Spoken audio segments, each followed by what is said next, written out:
Well, thank you. Thank you so much for the invitation to be here. And thank you. You should all give yourselves a round of applause.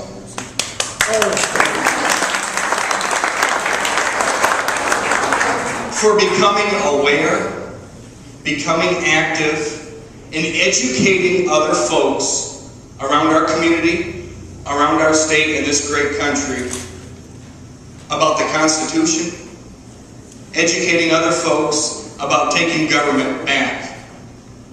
To tell you about me, first I have to introduce my wife, Marcia. Raise your hand, Marcia. It's coming. Hi. And I usually say most folks would rather meet Marcia than me. No. But to tell you about on my personal side and my resume and then what I believe government should look like from this day forward, I served in the state legislature before, consistently one of the most conservative members of the legislature, whether it's through the Mackinac Center for Public Policy's rating system or through some of the other insider Lansing publications. I was the third most conservative member of the State House behind Jack Hopendijk, which I'm sure you've heard Jack Hopendijk's name before. We had the privilege and the honor of serving together before. And grew up on a small family farm in Fowlerville, still active, still involved in the family farm, still do a little bit of real estate, very little because of this economy, and you certainly well know that.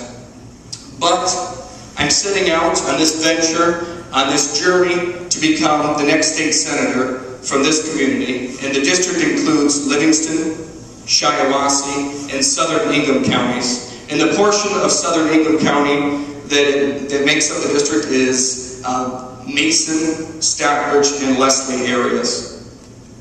And I have three main objectives of what I think government should look like and what Lansing needs to do to help get this economy turned around. And we all know that government doesn't create jobs. It's the private sector that creates jobs, creates wealth in this country. First off, government needs to control the spending. I heard an amen back there. Let's hear that one again.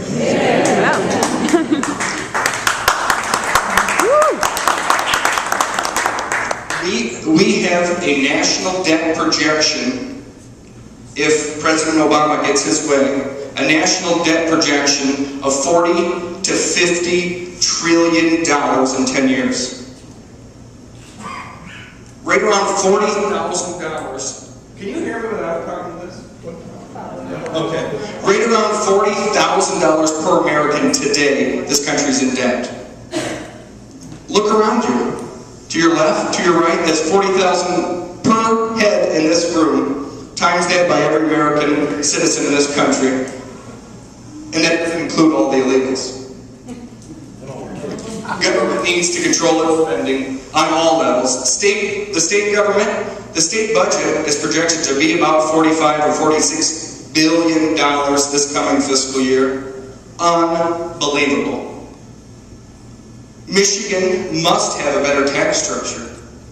I was serving in the state legislature when Governor Granholm tried working every member of the legislature over to vote for the business tax increase, to vote for the business surcharge tax increase, to vote for the personal income tax increase, and to vote for the extending the sales tax to services. And every one of those votes, I looked the governor square in the eye and said, absolutely not. Woo!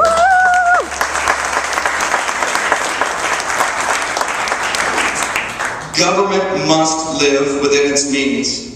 And you'll hear some folks in government saying we need to raise taxes. You'll hear some folks in government saying we need to raise your property taxes. You'll hear some folks in government who say they're not in support of tax increases, but have a long history of voting for tax increases.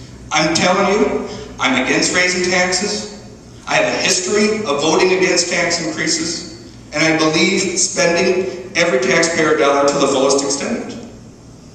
We need to address several issues on taxation when it comes to the business tax.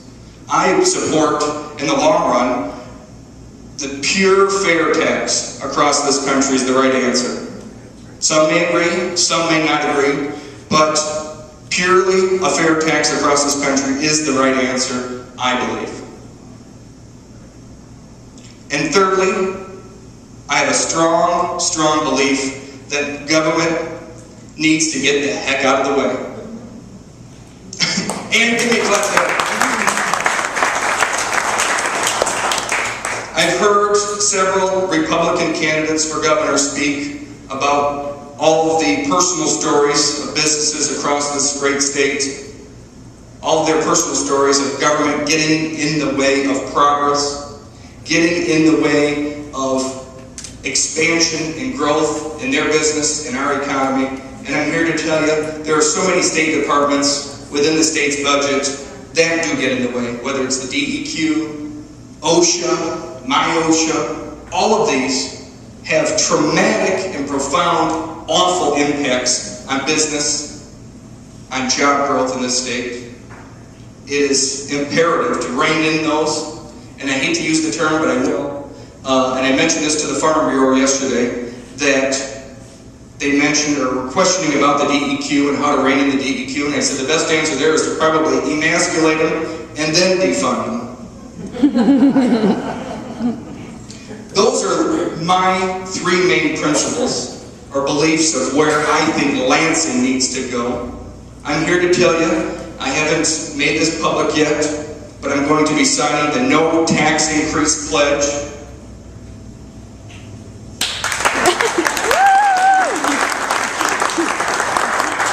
Because the last thing government needs to be doing to destroy this economy even further is raising your taxes and stealing more money from you. Eliminate all income tax. Amen. The fair tax is the answer. Yes. People need to learn about that. Yeah. The national fair tax is the absolute right thing to do. And also, we need to remember that Michigan is a state, and we have states' rights. We need to uphold the 10th Amendment to the Constitution and tell Barack Obama and the federal government enough is enough. Amen. I hope I can gain your support. These are my beliefs. I have been consistent, strong, conservative, getting government back to its basics. And I'm more than willing to open this up to questions. And you tell me when to stop, when my time is up. Okay. And you can also check out www.joehume.com. Could you give a quick explanation of the fair tax? Certainly. The fair tax, the national fair tax, calls for elimination of all taxes, and it does replace that with a set pure consumption tax. So all end goods, not raw materials, are taxed at the consumer level. Sales tax. Correct, a sales tax. So you're defining that as different than a VAT? Yes. Absolutely. Because it would be a difference. And also, Taxes and having a VAT would be one solution, but fair tax, by your definition, is different than a VAT. and absolutely, and when you hear President Obama talk about a value-added tax, or Nancy Pelosi talk about the national value-added tax, that's an additional tax. You never hear him talk about eliminating another tax and replacing it with a VAT.